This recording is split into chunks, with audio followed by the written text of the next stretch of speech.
Karin, that is then over to you. Right. Thank you. I've just said that I want to share a screen. I'm sharing a screen and I'm sharing it with sound. There we go. Just confirm that you can all see everything that I'm sharing. Now, cool. You got great. You guys, this has been, I mean, this whole conference has been fantastic since yesterday. And I want to park a question for our session 28, where the science and engineering synergy comes together. And I think one of the reasons for what we're doing in the science faculty and in engineering is somehow connected to this whole community of practice ethic, this whole being able to theorize and then apply a whole lot of things. And I think it's an important thing that we need to pick up. But we're going to start with, in the spirit of this community of practice kind of ethic, we've also begun to take a more holistic view of what it is we're doing. So we're literally moving into the bigger cumulative learning space now. So our session in engineering is actually about a cumulative learning approach because of the insights that we have developed of all these challenges in engineering education. Some of which on the more vocational side, we had in earlier sessions as part of the CPUT contribution. And others, which you'll now see, are really located at Stellenbosch University in South Africa. And because we have a more holistic approach here, what I've done is, on behalf of all of us, I've actually consolidated a whole range of case studies into a single, it's a 23-minute long video of all of, or many of our cases and participants who are in the session now. So I am going to, the audio, you guys might need to just tweak that a little bit. There are some sections, because it comes from several other different videos, there's some sections where you might have to put the audio up a little.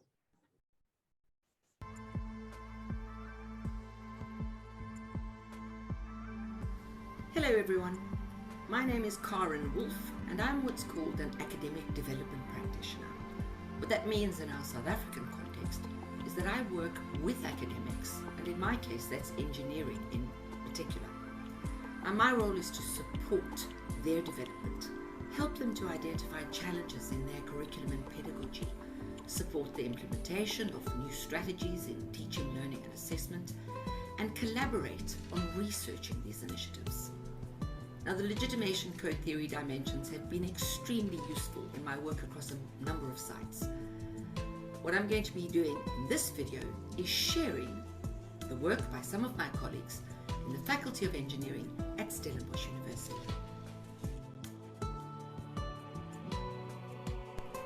A common industry complaint is that graduates do not know how to apply their theory in practice. So how do we, as engineering educators, address this challenge? How do we enable our students to leap into the real world armed with the knowledge, skills, practices and dispositions necessary to tackle 21st century challenges? Stellenbosch University is a contact-based residential research-intensive institution in South Africa. And although our engineering faculty draws the top students from around the country and beyond, we face similar challenges to engineering schools from the global south. Large classes, resource constraints, and the urgent necessity to enable theory-practice bridging. A key instrument that has helped us to address enabling our students to apply their theory in practice is legitimation code theory semantics. Semantics has been used in our faculty since 2016, not only in individual subject areas, but as a way to view entire programs and staff academic development. Now, for those of you not familiar with semantics, this is the legitimation code theory dimension, which helps us to see the relationships between theory and practice, between concepts and contexts. By proactively enabling students to connect theory to practice in a cumulative manner, we can effectively wave through a class or curriculum, connecting the dots between why, what, and how in the context of who, where, and when. Our National Council on Higher Education has recommended 4 fundamental curriculum principles. Foundation provision, the recognition that serious knowledge gaps need to be filled given problematic curricular assumptions about students' prior knowledge.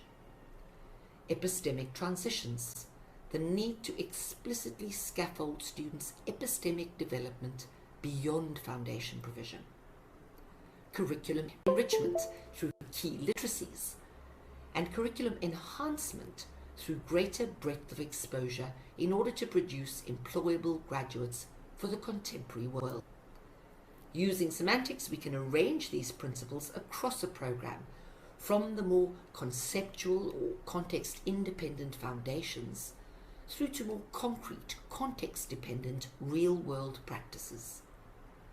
Using this framework, we're going to demonstrate how different academics apply cumulative learning principles in their subject areas using semantics, and how these are collectively used to support academic staff development.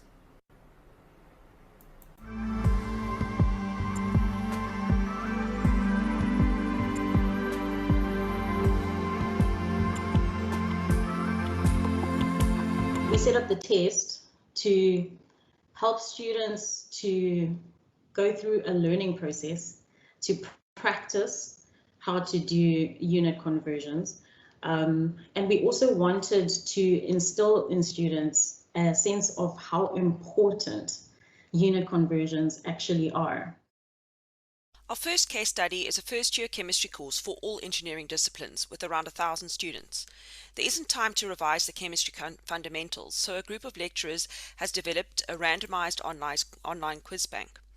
The activity was designed to be a low-stakes formative assessment, allowing the students to retake the tests in order to improve their marks and, of course, to learn. Questions in the database are designed to allow the students to surf down the wave, pulling through the conceptual through to the contextual through a set of progressive questions. Questions range from pure science, foundational, conceptual or theory-based questions that may be somewhat abstract to the student, and move into the application of theoretical concepts in scenarios where there's a clear formulaic or mathematical procedure that can be applied. Finally, the students move to questions with less clearly defined answers, but that are contextually familiar to them, where they would be required to use some sort of engineering judgment. We're referring to, for example, a grasp of different concepts such as physics concepts or chemistry concepts. And what you can see here is some of the classifications. So principle of convention, significant figures, which is something that's also very important within our course. Some of the questions were plain arithmetic questions, which you didn't have to understand the context of the question, you just needed to understand the maths. And then some questions, especially on the estimation side, were questions that related to everyday things which students could understand. And we noticed that there were some questions in the question bank which students coming from certain contexts wouldn't be able to formulate a solution strategy for because they have no context of what the question is. So for example, if you ask a student to estimate the number of ping pong balls in a swimming pool, in an Olympic swimming pool, if a student doesn't know how big an Olympic sized swimming pool is, it becomes difficult to answer that particular question. The first step is to, when we cast the foundational theory, we start off with a textbook. Now, a typical textbook image is the one I've shown you here from Aker et al. 2017. Now, for anyone with any kind of technical background, you won't immediately understand what motion is being indicated in this image. This is a Chebyshev, a very simple four-ball mechanism, but it's very difficult to understand how the point P stays horizontal. And the best way to do this is to go a step higher and introduce some visual confirmation of what's happening. Now you can see why P stays on a horizontal line. You can also see how C and B are also moving in relation to the textbook image. from this, you can also see, okay, now I know where my single degree of freedom joints is, and I can also count them because it's so easy to see from these GIFs. And I highly recommend GIFs. So the other thing that you can do to get the students to, sort of a very hands-on approach is for them to engage with the mechanisms themselves in and around their house. Now, obviously, a very cool idea is to physically print your modules using a 3D printer, but not everybody has access to that. So what I did was I showed them how to build their own simple mechanism just using whatever they have found around their house. You can see how simple it is. I mean, anybody with a pair of scissors and some foam can build this. People use cardboard, paper, whatever. So now you can see, all right, that's how it moves. And now we can do a little bit of maths on that. And we can easily calculate what our number of bars are, because you had to cut them out yourself. There were 4. How many single degree of freedom joints you have? Well, I used 4 pins, so that's 4 as well. We have no second degree of freedom joints. And so it just becomes a bit more, okay, I need to figure out how this works for myself using, the hands-on technique. And it's a very cheap way to do it.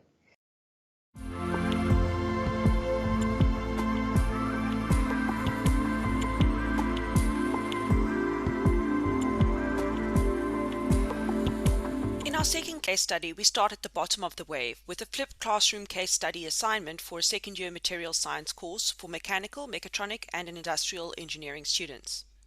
The challenge in this syllabus is to avoid siloed learning in the face of the broad and dense syllabus. Lecturers use a case study of failure analysis in order to pull various theoretical concepts and procedural analysis techniques together in a real-world application. Again, this is designed as a low-stakes assessment in the form of a reading assignment, a walkthrough video that directs students back to the textbook chapters to help them connect the dots, and a multiple attempts online comprehension quiz with formative feedback between the attempts in order for students to check that they are getting it. The student is taken on a job shadow journey with a consulting engineer, climbing back up the wave by starting with a contextual real-world engineering problem. A vehicle wheel axis has failed and you as an engineer need to determine why. Various material and mechanical tests are used in order to determine the material and mechanical properties of the axle, and then the properties are linked back to the expected behavior from a theoretical perspective. The student is then guided into interpreting the results in order to determine the reason for failure.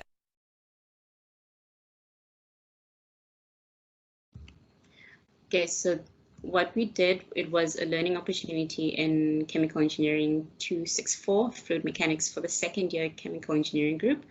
Each student was asked to choose an application of fluid mechanics, whether that be in industry, in sport, nature medicine, etc. And then each student had to present in a video format, focusing on describing the application and the specific fluid mechanics fundamentals that are at work in the application chosen. Each video was simply a slideshow with a voice recording, and the video lengths were limited to 5 minutes. Each student could use software of their choice to create and edit the videos, although a Microsoft PowerPoint tutorial was provided. The videos were distributed among students within small groups of about 5, and each student's video was viewed and assessed by the 4 peers in their group, as well as one of the module instructors. One of the things that worked very well was giving the students the opportunity to choose their own topic or application. Initially, we asked the students to give 3 potential topics, and we chose the topic that they should focus on, so as to minimize duplicate topics later on when they were divided into groups. By giving the students a choice, we increased the buy-in from their side, because then they would be talking in their presentations about things that they were interested in, and we could also keep the scope or the fields open to allow them to choose any application from any area that they liked, instead of just the typical industry related examples that they find in the textbooks. So the idea was to get them to start seeing the normal world around them through the eyes of fluid mechanics. And then in the small groups as well, we tried to vary the themes or the fields as much as possible so that each student could be exposed to applications from different contexts. So essentially asking the students themselves to find extra examples to supplement what they see in the textbooks.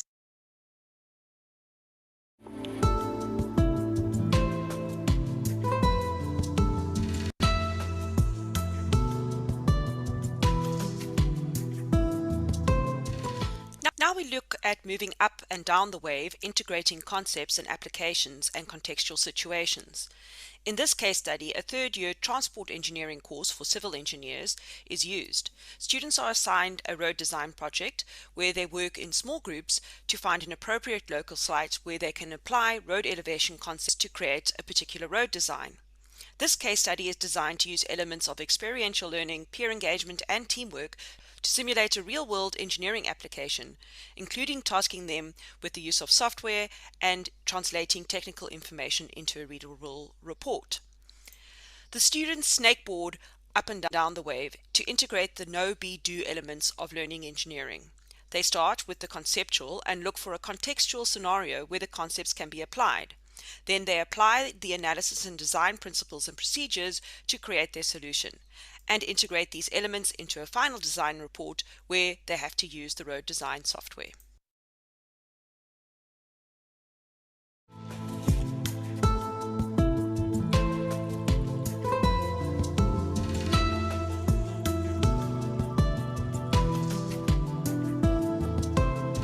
So here, going back to chemical engineering, we look at a fourth year subject that they have. In their final year, my colleague Professor Christy Dorfling integrated a week-long series of site visits to mining and metallurgy plants in Gauteng, so that those students' final year projects could more explicitly link theory to practice in a complex context. So building on this initial part of the wave, this initial lecture, tutorial, practical, semantic wave, the site visit then enables the student not only to link those concepts, and this understanding was revealed in improved assessment performance, but also to develop a better grasp of what happens in actual practice. Students commented on learning about the health and safety of chemical and engineering operations, about process economics, the scale of technologies, and the interesting relationships between different operators, technicians, engineers, managers in those spaces. Mika and I recently undertook a study surveying first and then interviewing the last decade of alumni from the process engineering department. The purpose of the survey was to give our alumni a voice in helping us conceptualize recurriculation efforts. They obviously have an excellent insight into what skills, practices, and approaches are most useful in the world of work, seeing as that they have made that transition and are currently working for the most part. Essentially, the project allows for insights into the completely contextual positioning of the full curriculum. Alumni gave feedback on day-to-day operations, which skills they used most frequently, and skills they are not sufficiently covered in the curriculum, in their opinion, and what has been well covered. Feedback was overwhelmingly positive, with most alumni very grateful for the strong foundation in particularly technical engineering content. However, there was a strong recommendation for grounding theoretical work in actual industrial experience, which can be difficult in a university context. Many alumni recommended a closer tie between the very theoretical courses which we teach and the application-driven use of the technical content in industrial spaces, although this depends on the kind of industrial spaces that they're in. If you look at the top 5 or 6 skills or types of work that people are doing, it's lots of interpersonal stuff, collaborating with team members, technical writing, analysis of systems, yeah, that's a nice technical one, project management, management of finance and economic decisions, staff or team management, stakeholder engagement. These are all things that are as part of a hidden curriculum in our undergraduate, perhaps aside from project management as explicit and report writing, which we do significant time on. But we don't have anything on, well, how do you engage with subordinates? If you have to collaborate with team members, we do lots of teamwork, and our undergraduate students hate it. They complain about it all the time, but this is then the top thing that you do. This is basically you do every day, and it's a set of skills that perhaps we need to be focusing more on. Looking through the lens of LCT, we can consider the feedback at 3 levels of semantics, semantic gravity, and inform our recurriculation efforts accordingly. At the most reified level, the curriculum must be positioned within X's framework, an overarching positioning of the degree within the larger engineering community, a focus on the broadest skills, the core concepts in engineering, and the requirements for professionalization of the field. At the mid-level, moving towards application, the pedagogical focus examines specific skills in, for instance, mathematical sciences, scientific literacy, investigation, experimentation, and most importantly, design. This is a strong focus of the current curriculum. Theorized and exemplified, the content of the curriculum covers content in a strongly theoretical positioning. However, the alumni particularly argue for increased emphasis on the contextual focus at the lowest or the most grounded level here, linking concepts through application to contexts such as actual industrial experience. We can weave this contextual positioning all the way up the wave without losing the keen edge of technical know-how which our students master through creative and interesting application-driven content in our theoretical courses. So each of these case studies illustrate how the engineering educators themselves are bridging theory and practice divides in their subject areas. But each of these case studies is also supported by a particular educational theory, such as unpacking threshold concepts to support epistemic access, or self-regulated learning through the flipped classroom approach, or using pedagogies of engagement and experiential learning to build professional identity. If we look at these initiatives collectively, we can see that they too can be located on the semantic wave. They demonstrate the active bridging of educational theory and practice in the engineering education context. They provide examples of contextualization of the scholarship of teaching and learning, and through sharing these examples with their peers over a variety of platforms, they enable epistemic access and cumulative learning, from core pedagogical concepts through applied classroom initiatives into contextual applications of learning opportunities across all the engineering disciplines. Ultimately, they supported the establishment of a sustained community of practice. We can see that this project has enabled reflective teachers to develop a scholarly approach to their teaching while enacting the institutional vision of creating an engaging learning environment that supports student success.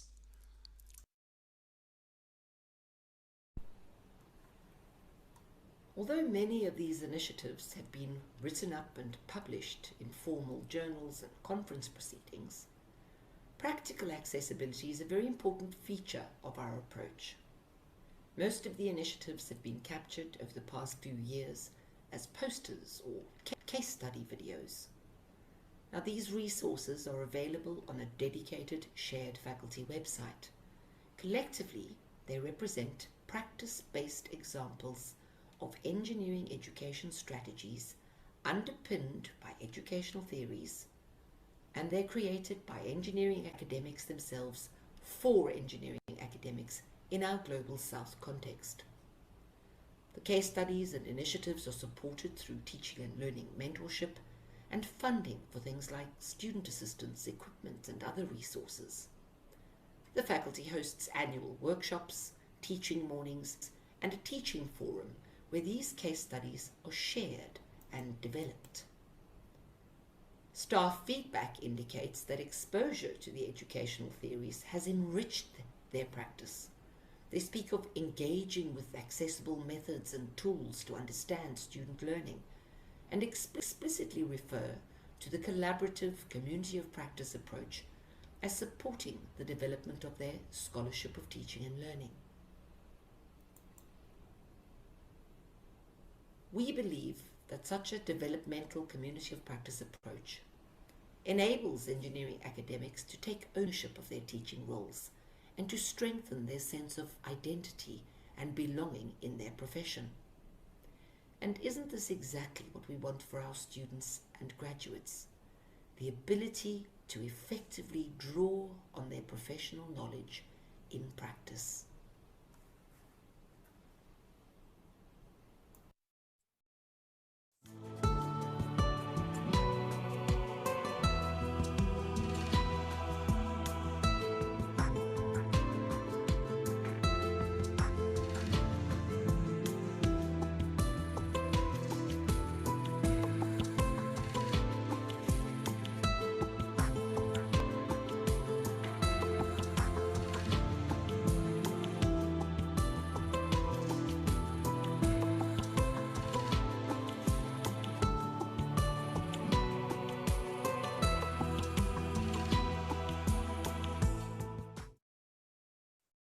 Fantastic.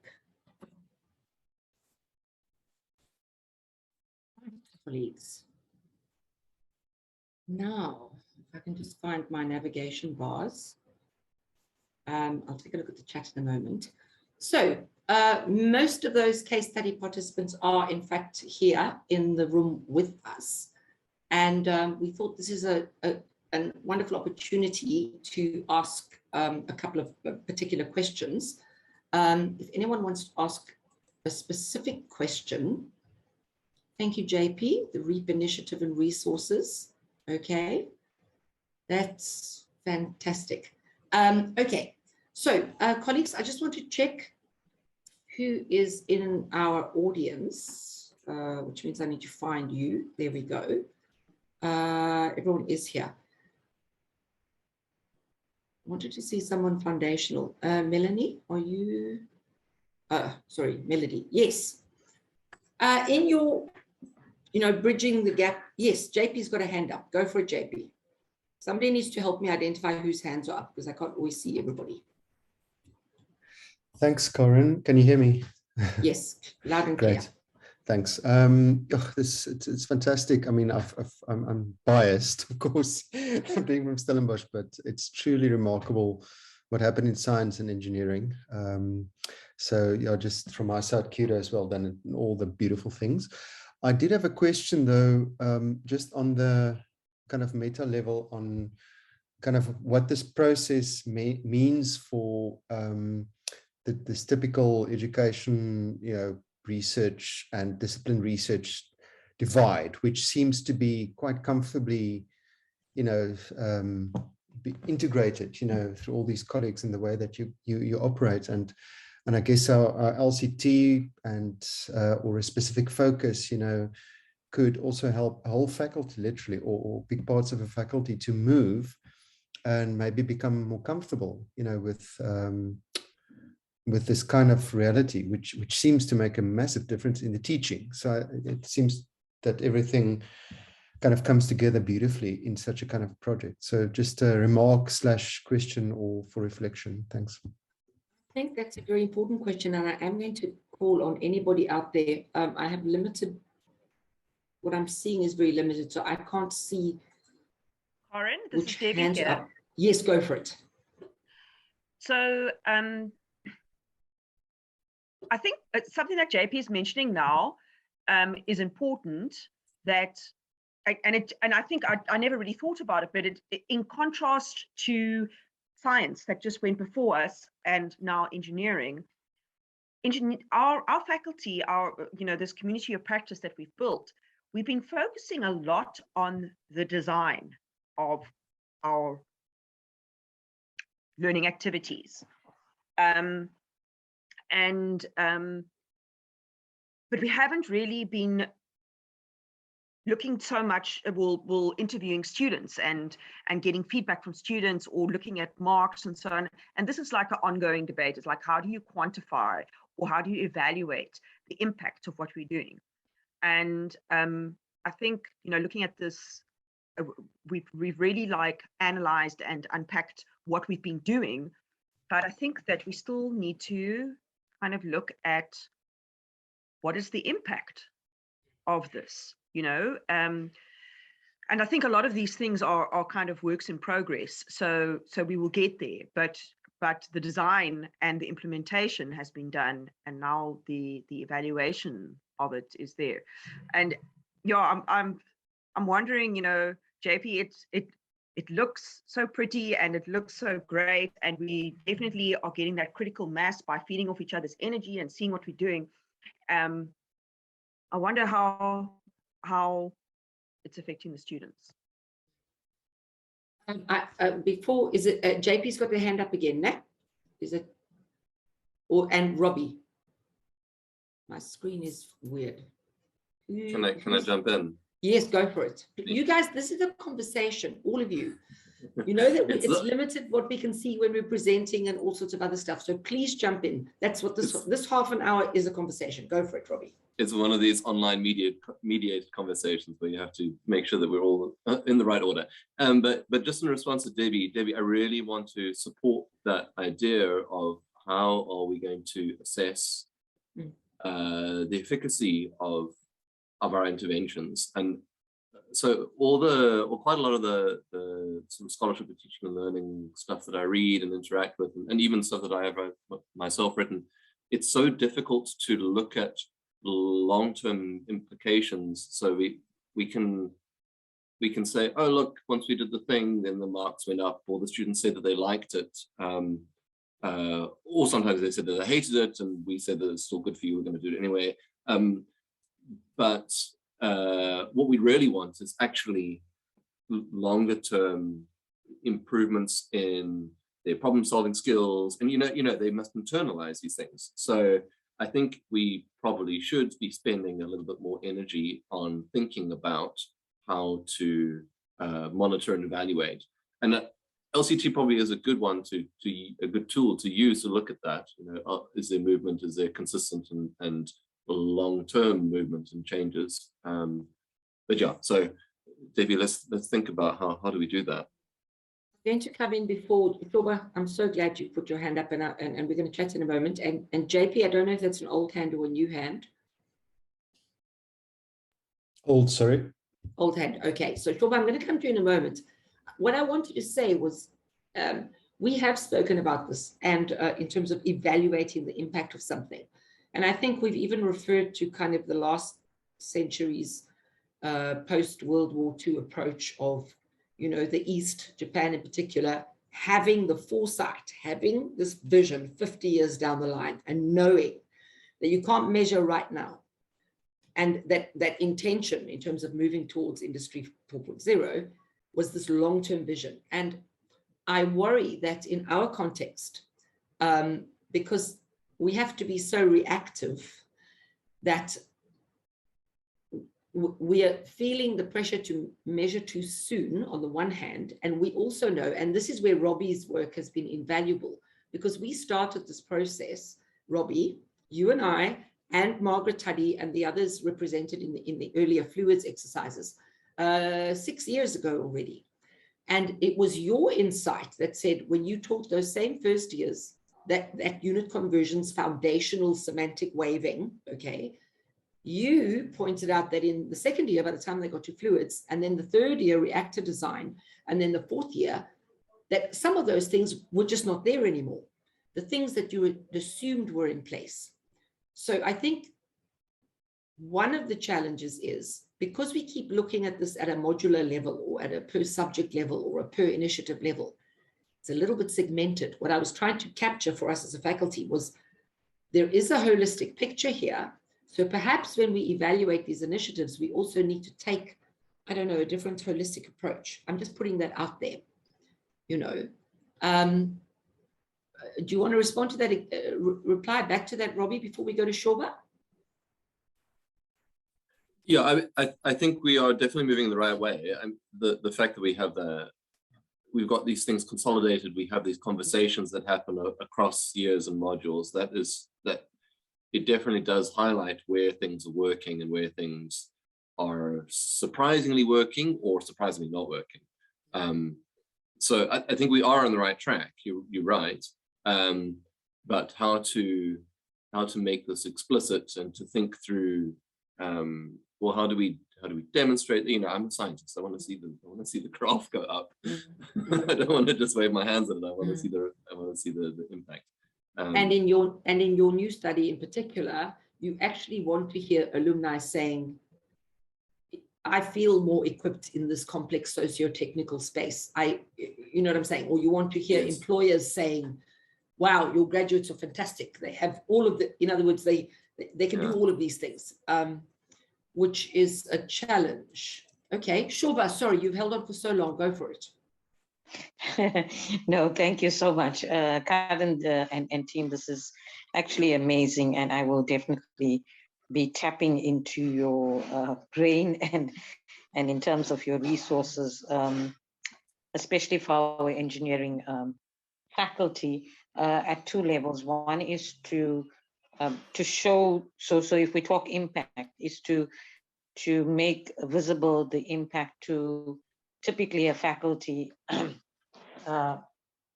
whose ways of being doesn't gel very well. You know, when you talk traditional teaching and learning, it seems to be counter the faculty norms. But I want to pick up on the issue of impact, assessing impact, and I can say that I feel your pain, because impact it's very difficult to assess. But nonetheless, how do we get to know whether, you know, what is the if there's any difference, if there's any changes, and whether these changes are moving in positive directions or not. And I want to suggest, for example, you showed in the video, there was this thing about the feedback from the alumni. And if you take the feedback from the alumni about, you know, I'd like more context, practical application, and that the course was very theoretical. There's two ways of interpreting that for impact. One is to say that our programs are not practical enough, or it could also be that our students are looking for, you know, like a skills ready now kind of environment. So when I'm assessing impact, it means that my program has only alerted my students to, am I ready or not in dealing with this particular application. But what you're trying to do in the program is actually develop the resilience and adaptability and creativity. So if your students can come back to you to say, or if we ask in ways, or if our initiatives are programmed in ways that alert students to, hang on, there's the theory, and this theory will permeate your different contexts. And then when you start getting a comment, that comment, in fact, is about impact, but it's about how you read that comment, you know? So if at one level, it could be that the program is far too abstract. At another level, it means that the students are not understanding the power of the concept in relation to applying to context, which alerts us to the challenges with our supporting students or with our curriculum. Or I don't know if I'm making any sense, but it's just kind of. Shoba, you know, you and I, you are my kind of person. You talk like I do, which is fantastic because there's so much in it. I think you've highlighted a number of things. And in the next session, when we talk about STEM in general, but these things, we're going to be then specifically looking at the epistemic plane as a means to stretch and build in that flexibility. And I just want to say, I totally agree with you that, and I think Robbie, whose hand is up again, good, will also agree that, and we have spoken about this in our context and possibly at some of the other conferences, Shoba, where you've been as well, where we need to be really careful that not everybody is trying to do everything, because that's one of the fundamental problems we have. You know, we're so pushed, add more this, add more practice, add more. We know we can't add all of that. And in my sessions or earlier today, as part of the CPUT group, I probably made a very contentious statement that said we need to start kicking things out of the curriculum and helping some people to do some things better. In other words, so that those things do stick. Robbie, your hand went up again. I'm not seeing it anymore. Is it up? That was a leftover hand, but I want to agree with your contentious comment. That we can't teach all the detail. We can only teach skills and yeah, we need to start. We need to start rethinking about what is essential. I saw Nikki Corsten, my wonderful research collaborator Hello, and assistant, had her hand up. Yes, Nikki, you took your hand down. Put it back up again. I did. Yes. I was just wondering about, like, if we talk about all these things, if we have anything incorporated in engineering, like adaptive leadership skills, that if there is a situation, there will come across many situations where you haven't learned what you need to do. And especially with the complexities that we're facing now and in the future, like, yeah, if that's being done, or if that would be good to do, and how would you actually even measure that, like what Robbie is doing with skills? Going to connect, Nikki, that's a lovely question, and I think Robbie would be very interested in that, and it comes up all the time. I want to point to, we fleshed it out earlier, again in session 24, that transport engineering case. Our colleague Megan Bruver, because she is a transport engineer, and she worked for a number of years in industry and then came into the space. That road design, solution design project that she runs with them offers the most fantastic opportunity. And everybody here who does group work or teamwork, and I think Eugene might still be on. I can't see necessarily if Eugene van Rensburg is still on. Some of our other colleagues do, and Nao Motang, for example, all do group projects or peer assessment and peer learning. And what happens every single time there, how many of the lecturers get this email going, I can't work with my group?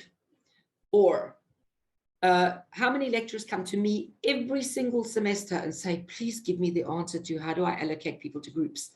There is a classic opportunity of a kind of subliminal learning, of embedding some of precisely those leadership, those conflict resolution, those different kinds of communication skills or practices in what is essentially a theoretical / practical applied project. And so I am going to say it takes a little bit of initiative or ingenuity or taking the leap to recognize that as an opportunity to build in some of those skills. We don't have to create another subject for it or another module for it. I think it's perfectly possible to weave these in to what we already have. You know, those kinds of things. Yes, go for it, Debbie. So what I'm thinking about here is, the whole holistic evaluation. And then I'm also thinking about the SASE workshops that we did on student engagement earlier in 2021. And something that I think that we can learn from science is it seems that they are making it explicit to the students why they are taking them on this journey. And I think that maybe what's happening with us is a lot of times we are now looking, we're doing things kind of cart before horse, horse, what? Yes, that's right. Yes, that's right. We've done the intervention kind of intuitively, and then we've mapped it onto the semantic wave. And so now we can see why it feels right to us. But now maybe going forward, well, what I saw in the last semester is taking those students on that journey, not just throwing a whole lot of, do this case study, go to the site visit, do this prac, do this, but kind of explaining to them why you're doing that is part of building trust between the student and the lecturer, which then gets the students to engage, stops them from feeling overwhelmed. They then understand why they are going all over the place and doing all these different things. They understand the connectivity between the different subjects, and Melody can attest to this. She also got emails where people said the infographic that she did for material science of explaining you're doing this prac and this TUT and you're watching this video because it addresses these parts of the curriculum and it integrates them and brings them together. And understanding why they are doing what they're doing, I think, is critical to them getting some value out of all of this hard work. And that is not necessarily going to be seen in marks because it's the hidden curriculum. Yeah, I've just written that down. When you said that, I wrote hidden curriculum. As you said it, I'd written it. There we go. Because and that is what Robbie has been assessing, and that's what alumni are talking about, is the hidden curriculum. You know, the obvious explicit stuff of the technical skills and everything, that's not questioned, but teaching them how to integrate knowledge areas and to move in and out and how to see patterns and see the reflexivity and the mirrors of different contexts. I think we need to guide them on that journey a little bit and then get them to interpret it and give it back to us as well. How do you think that this helped your learning? Not did it help your learning? How did it help your learning? Yeah. How did it confuse you? I think you've raised something really important here, Debbie. And because you were talking about it and I wrote hidden curriculum there, one of the things, and I don't know, Shoba, for example, from DUT, if you can relate to this, or anyone else, if they are from other institutions, one of my challenges as an academic developer or teaching and learning advisor in this space has always been that there are staff who say, but I don't want to make things explicit. I don't believe I have to. I believe that, and it's not me saying this, these are staff who say, I believe that the student will know they're in the right place if they actually know what I want them to do, and if they know how I want them to do it. In other words, all that hidden curriculum stuff, there's a lot of literature on that. And this whole field, LCT was born out of that, in terms of from the Bernsteinian background of kinds of knowledge structures, ways in which things are classified or framed that deliberately exclude some or allow in some. You know, so there are other kinds of dimensions here in terms of this whole question about how do we make this explicit? Because when we do talk to students, and Robbie will confirm this, and I speak to you guys, tell me this all the time. If I tell my students why this is good for them or how we're going to do it and make it explicit, they say, oh, this is soft and fluffy stuff, I'm not interested. Teach me the latest program, let me practice this, let me build something, or let me do endless, I don't know, differential equations or something. I think the truth is that we need to weave in that hidden curriculum, which is very often all these other skills we're talking about, in such a way that it doesn't, I don't know, that it grows the student almost subliminally. I mean, I don't know if I'm expressing that properly, but the dilemma to date has been those modules or subjects given a specific name that doesn't sound like engineering. Students go, and they don't regard it as important. Okay. So I have to say that yes. That was my experience with intercultural communication and competency. Yes. I spent the first week of that course explaining to students why, not explaining to them why it was important, giving them evidence from engineers in practice, giving them journal articles that say, these are the characteristics of a global engineer. We interviewed the top 5 Fortune 500 companies who employ engineers. These are the things that we're looking for. So not me convincing them, using the data to say, yeah. You may think that this is a nonsense course, but this is a critical course, and I'm not saying it. The people who you want to work for are saying it. This is what GE is saying. This is what Shell is saying, etc. I think, Karin, also yes. It's about, oh, sorry. No, carry on, Shoba. Yes, answer. Yeah, I think also it's about being in another course. You know, it means that the engineers themselves who are lecturing to you are saying, and you've said that your staff are saying, the student should be able to pick this up. And what it alerts to is not recognizing the student as a different being. You know, a student does not have to have engineering ways of thinking or ways of being on entry. They have to have that at graduation. So part of this development, and that's why when you engage students, you have to come at it from two. Students, I think we need to move away from student support or staff development, student development, but rather teaching and learning development. And teaching and learning development means that we develop the agents around teaching and learning, which means staff and students. So it's not that staff have it and then we need to develop students to come to that party, or that students have it and we need to develop staff to come to that party. It's about all of us developing so that the teaching and learning is responding firstly to the changing forward-looking, global society students get into, but also recognizing the identities students and staff are bringing in. So what staff and students need to be alerted to, what we tend to do, and I know I've done it as well, is for example, say to students, this is where you want to be.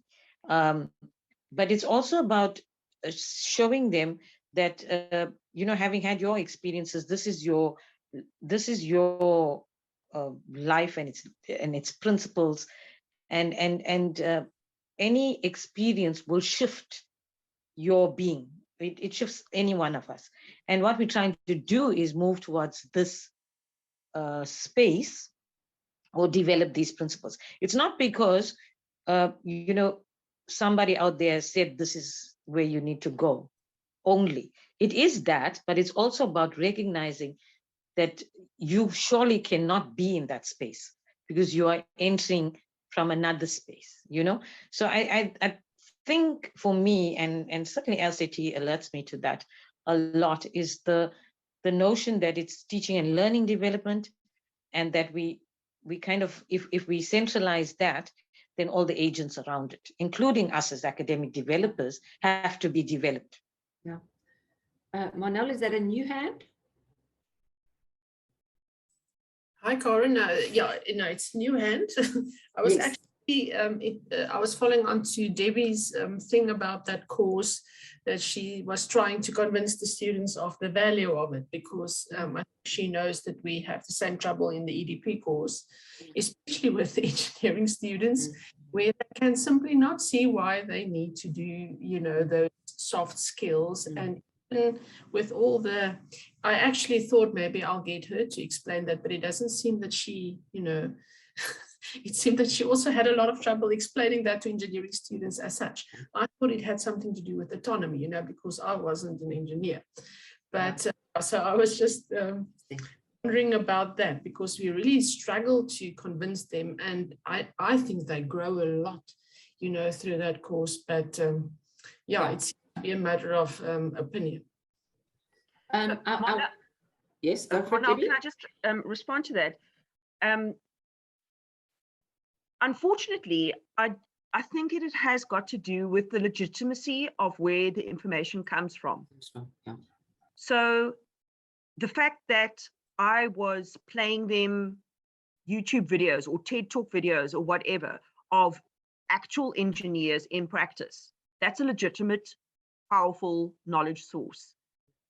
The fact that I told them I studied in the United States, I worked in America for a year and a half for an automotive manufacturer in Germany, I dealt with different cultures and everything, legitimated me within that. Then they were like, oh, tell us more. How did you do this? Blah, blah, blah, Then I said, that an experience that I had in my German office was I didn't take my tea break at 10 o'clock, and then I got into trouble. Having come from America, where they're basically workaholic, into this very structured environment where if you don't take your tea break at 10 o'clock, you are going against the team because you're making it difficult for everyone else. These are different cultures that you have to grapple with. The fact that I was giving my personal experience as an engineer in those spaces legitimated me for the rest of the course. That was in the first few weeks. And that there is industrial psychology research that shows creating that bond between your team or your learners and the lecturer and whatever, where you create that bond of trust, where they trust that what you are saying is believable and is valuable, is a very necessary first step. I want to connect. Sorry, I want to connect to that quickly. And I want to ask Danny de Klerk, I know you're in the audience. I was just going to say, you know, we used semantics now in our video because we've got so much of it. And as people have said in previous sessions in the professional education space, semantics is really, really such a useful and invaluable tool. And I'll answer the question at the bottom of the slide. LCT has helped all of us as educators that have encountered this. But we also, you know, Debbie's concerned, and Nikki, who's also in this session, you know, we've been drawn more and more to the affective elements. In other words, because of the last 2 years, a number of things have been highlighted, and they connect to, in Robbie's case, you know, alumni feedback. They connect to all of those. The ability to feel legitimate in an environment, the confidence that we aim to enable our students to develop, all boils down to a kind of an affective strength, an ability to recognize environment, and in chemical and process engineering as well, and a whole group of lecturers have used the social plane to also look at collaboratively how to scaffold that, how to work with, sorry, Danny, are you with us? Or oh, microphone's not working. Okay, so I just wanted to point to the fact that, you know, I'm aware that we've taken quite a knowledgey and a knowledge practicey element, but the social plane is something a number of us have started to work with in terms of scaffolding that feeling of belonging. And I can just see autonomy is lurking, and we need to look at it as well. But the relationship between students and their peers with each other, in terms of moving from trained into that cultivated gaze, and where senior students act as tutors, or in our case, we call them demis, demonstrators, you know, and then that relationship moving upwards in the social plane, you know, greater belonging with lecturers who are knowledgeable others, and then engineering practitioners. You know, we've started experimenting. That is Ian Seaborger. Don't even start on axiological semantic density. You can speak up, you can put your mic on and tell us what you think we should do with that, because now we're on knowers. Ian, go for it.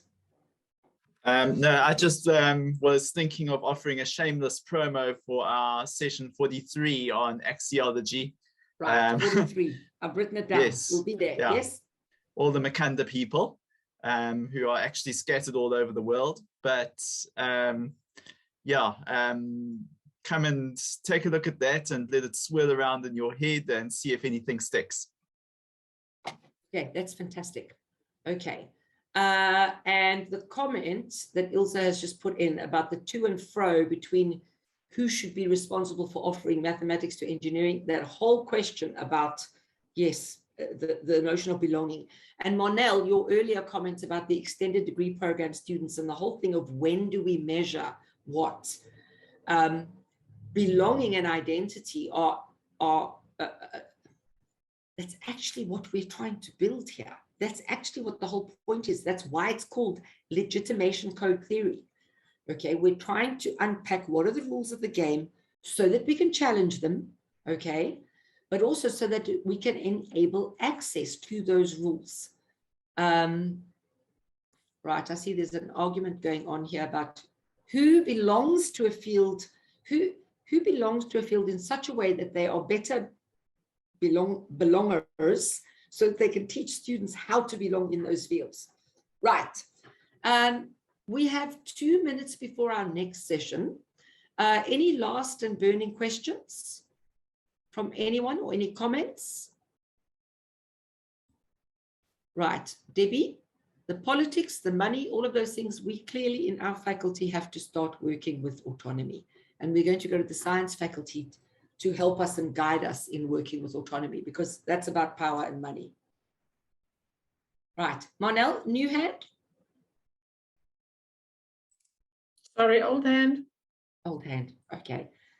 Isn't it amazing how we've only learned the terms new hand and old hand in the last 2 years from working like this, in this way? Okay, everyone. Ilse, yes. Karin, maybe do you have a last comment on how to get one's colleagues interested in these kind of questions? I think we can actually pick that up in the next session, because my big note that I made here was this whole collaboration and the uptake of the use of these tools that has enabled this uptake to happen kind of sometimes by osmosis. It's never happened by force. It really has happened by building. This is an engineering principle. This is a scientific principle, you guys. You know, over time, these things start conglomerating, and by osmosis, things start to build. I don't know, there's a term for it, somebody. Thanks. Right.